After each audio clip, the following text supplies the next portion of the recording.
Okay, so we're back with Dr. Howard, and she had a few questions. It is not 6 weeks later, it is 6 minutes later, but she had a few questions, and yeah, what were your questions again? So I take a lot of different supplements, and I was curious of those supplements going forward, should I continue to take them or not?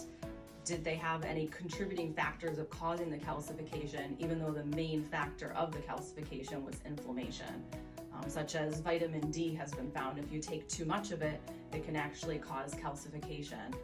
I took another supplement that had turmeric in it, and would that be something that'd be okay to take long term to help prevent and cause better healing and prolonged health of my whole joint?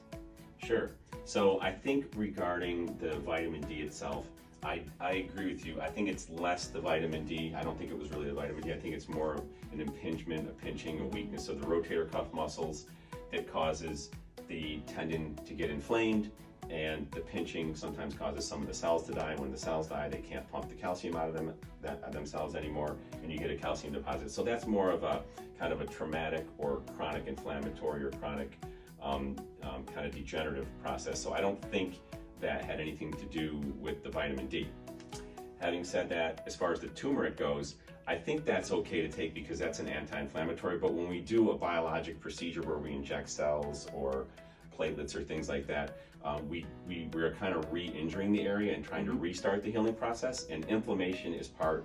It's good. Early inflammation, acute inflammation is good. It's part of the healing response. It's the chronic inflammation we don't want, which can lead to problems like this. So that acute inflammatory phase is over now that we're 6 weeks out. So I'm fine with you going back on the fish oil or the turmeric. Okay. And those have been proven to be pretty good anti-inflammatories anyway, and it's not going to cause problems in your stomach, et cetera, et cetera. Obviously, everybody's different. Ask your own doctor. She's a doc herself, so she can make her own decisions, but always ask your own doctor these type of questions yourself, but we figure people might want to hear that. So those were great questions. Thank you. Yeah, thank you. Yeah. Awesome.